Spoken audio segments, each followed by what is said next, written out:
Part 75, Energy from a Black Hole.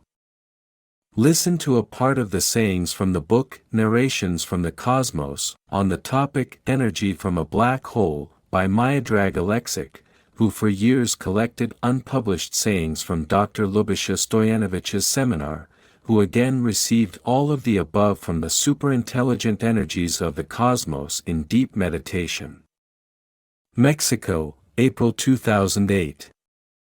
You have all heard of black holes. Science seems to be dealing with them and has found out something. However, I do not know what science has found out, nor is it my job.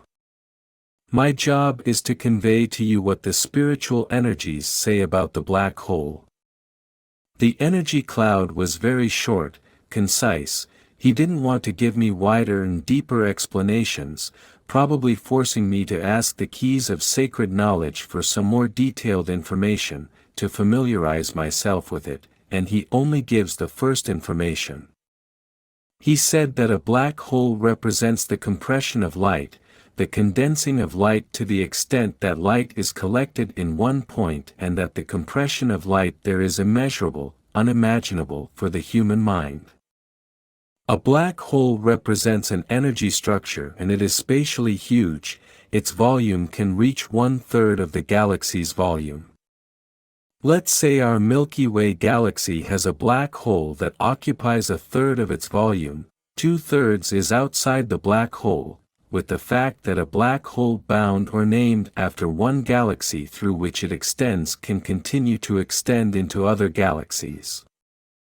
So, the volume of a black hole can be up to 1/3 of the volume of a galaxy, but it doesn't have to be all in that galaxy, it can come out of it and spread through other galaxies.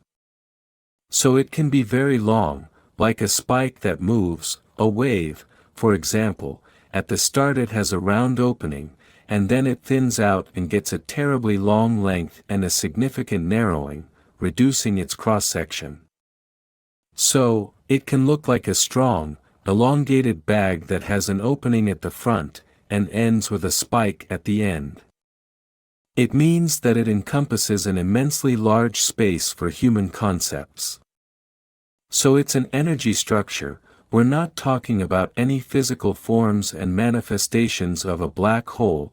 I'm not getting into that. Science has proven that it exists, but its ideas about the function of a black hole, about what happens inside it, have no connection with the real truth.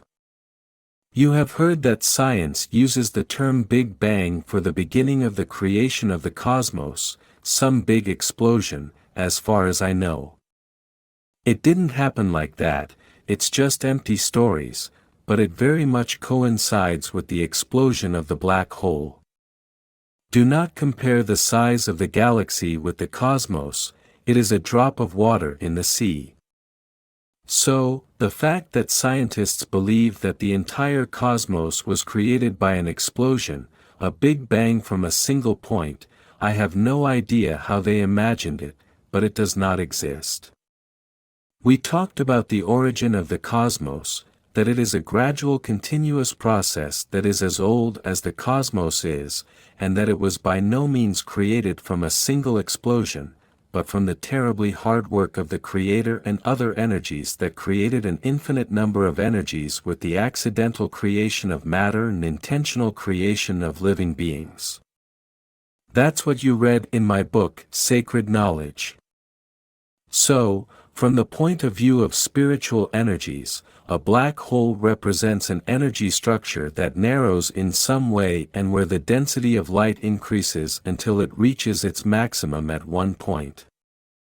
Black holes have existed for billions and billions of years and they mature in some way, that light is compressed more and more. It is incomprehensible to us, but I have to convey what the energy cloud said. It is possible, and that is the goal, the purpose of a black hole, that at one moment when it matures, when that concentration of light in one point reaches its maximum, then the explosion of the black hole or that point occurs, the surrounding parts are not important.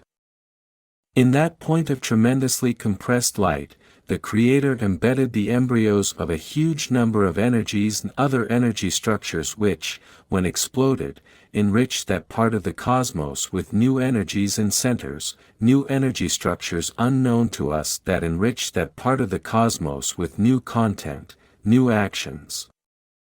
It means, that part of the cosmos will get new elements, a new structure with that explosion, but not even close to the fact that the whole cosmos will get a new structure from that one point that exploded, because, if so, then there would be no more black holes. I know of only two, the black hole of our Milky Way galaxy and the black hole of the Alpha Centauri galaxy. Those are the two black holes whose help I used. There are probably more, but Energy Cloud didn't tell me anything about that. That's all I know about a black hole. The Treasury of Sacred Knowledge is grateful for your interest and sends you a lot of spiritual patience and love.